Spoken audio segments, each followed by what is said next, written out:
Hey, what's up everyone? My name is Isaiah. I'm a licensed professional counselor, and I want to tell you a little story about what I've been reflecting on as this channel has grown. So one thing that I realized early on was when some of the videos started getting bigger, I got a lot of positive feedback from people who were encouraging me to keep doing what I was doing, that they resonated with my message, and they thought that this channel was a good thing.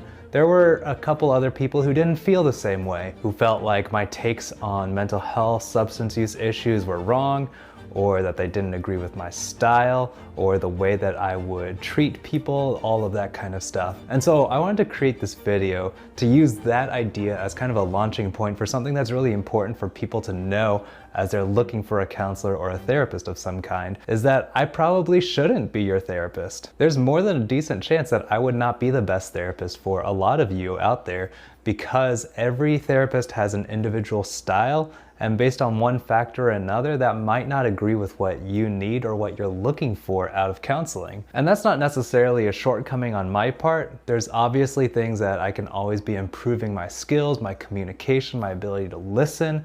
But when it comes to some of those things that are just individual differences between therapists, sometimes I may not be the best fit for you.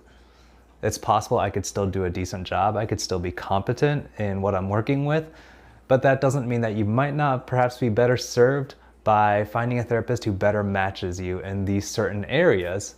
And I want the purpose of this video to be an opportunity for us to reflect on and think on what are some things that are important to me in a counselor, and when I'm looking for a therapist next, what are some of the questions that I can ask beforehand to be able to figure out whether this is going to be a good fit or not. So let's talk about some of those things. The first piece that can make a really big difference is how big picture you want your therapist to be.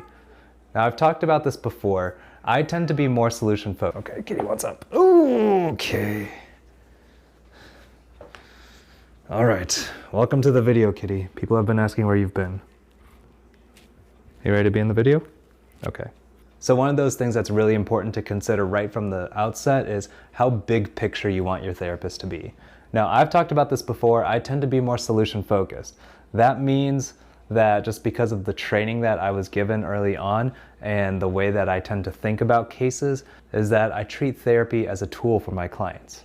If you have a specific problem, you go and get the right tool to deal with that problem, and therapy might be that for the time being. What you don't do is carry that tool around with you for a long period of time on the off chance that you might need it. Once you're finished with that particular problem, you put the tool down. And what that means is that translates to people coming in with a specific problem. We work on that problem. Once it gets to a good point, we move towards independence. So they finish up with counseling for the time being, move on from counseling, and then if something else comes up, then they either come back in or we can refocus our treatment after they've finished up with one particular treatment goal. What that also means is that I tend to work in the present. I don't dig as much into the past, and again, some people agree with that, some people disagree with that. I think there's good work to be done by going way into the past, talking about childhood trauma and impacts of parenting and family of origin, all of that stuff. And I don't disregard that. My default mode just tends to be, let's talk about what you are doing right now, whether that works for you or not, whether that aligns with your goals and your values, and if not, what steps do we need to take to change that? And if it turns out that past traumas or past experiences are very relevant to what's going on in the present, I'll go back there for sure. That's just not where I tend to start my work. And so some people come in wanting to dig into the past, and it would be helpful for them to know upfront that this is not the mode I typically work in. I feel like I can do a decent job with it, but if that's something that you really want to hone in on and focus on, rewriting your narrative as part of that reworking through your childhood, if the option's available, you might be better served with a therapist who primarily works in that area. And what that also means is that for some of these therapists, that means a longer term partnership with their clients, as opposed to a couple of months at a time, leave therapy and then come back if there's an issue. They might be sticking out through a couple of years at a time, that kind of thing. And again, nothing wrong with either way of doing things. It's just whichever one happens to fit your philosophy of counseling or therapy as you approach that as a consumer. The second thing I'll ask you to consider is, how directive do you want counseling to be? So for me, I tend to be a little farther back from the process. What that means is that I give space for my clients to be able to determine, like, once we identify these are the unhelpful patterns that are persisting in my life, then I give them the space to, okay, so now you see the lay of the land. You see what the problem is. What do you want to do about it? What steps do you want to take to move forward with that? And some clients want to be told what the next step is. I run into this a lot with younger clients especially. They want to kind of be told like, so tell me what I need to do to fix it. And that's not the way that I typically try to work. Again, this is a result of my training and kind of the philosophy of counseling that I was surrounded with as I was going through internships and residencies and things like that. And I've seen counselors who are really effective just be really hard and fast and kind of lay it out, especially when it comes to substance use sometimes, just being able to say like, hey, you need to do this, you need to do that, you need to avoid these friends, you need to drop this habit, whatever, and this will get you to where you're trying to go.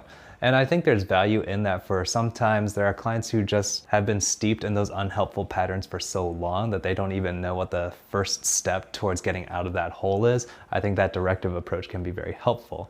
But I'm always very guarded about giving my advice because I recognize the shortcomings of my own perspective, and the ways that I would go about a problem are not necessarily the way that will best serve my client.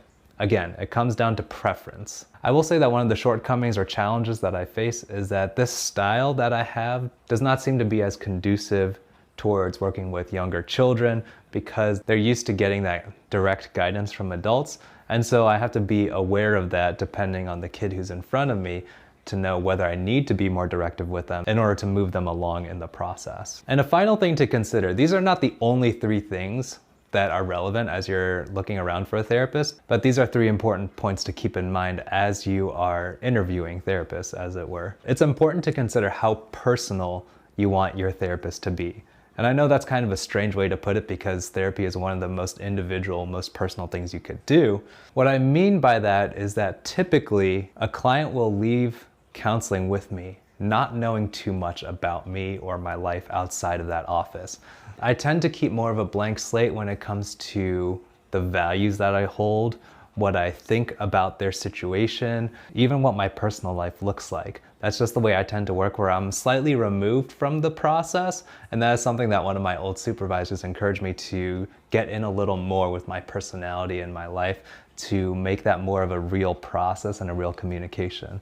I've done some work in that area, and all things being equal, I still tend to be just a little bit removed from the process. Not that I don't try to be empathetic, but I try to keep the focus as much off of myself as possible and focus more on reflecting things back towards the client. There will be other counselors, and I feel like some of this comes with life experience too, who are more comfortable inserting themselves into that process, bringing more of their personal selves into that. And I think that can be a really powerful thing. That's just not typically the way that I work. And so they're sharing life stories, they're sharing their experiences and their values, how they tend to think about things. And again, this comes down to whether you would like that from a potential therapist or not, just thinking through which would make you feel more comfortable in that process and which would help you to be able to determine what solution is best for you and what steps you need to take moving forward to reach your goals. The way that I do things, the way that other counselors do things are very individual, and it's hard to be able to figure out what all of those specific facets are before you start doing work with a therapist. But like I said, treat those initial interviews or phone calls or whatever with your counselor as a kind of interview for you interviewing them to see whether the way they think about mental health, the way they think about their process and their work matches with what you are looking for. There's not a right or wrong way to do it, and hopefully in some of my other videos I identify some of the red flags that are like, this is definitely not okay. But within the range of these topics, there can be a wide variety of therapists who are all practicing competently, that are practicing ethically, but just may not agree with exactly what you are looking for. And I hope by talking through some of these things and thinking through these things that you have an opportunity to find the one who best fits for you. So everyone, thank you so much for checking out this video. I'm excited for our live stream tomorrow. We are doing live streams weekly, Tuesdays at 9 p.m. Eastern time, so be sure to tune into that. Please like and subscribe. That helps our channel to grow and to continue making content like this for you all as we try to advocate and navigate the mental health care space and find people the support that they are looking for. Again, thank you for checking out this video. Thank you for tuning in. I'll see you all next time.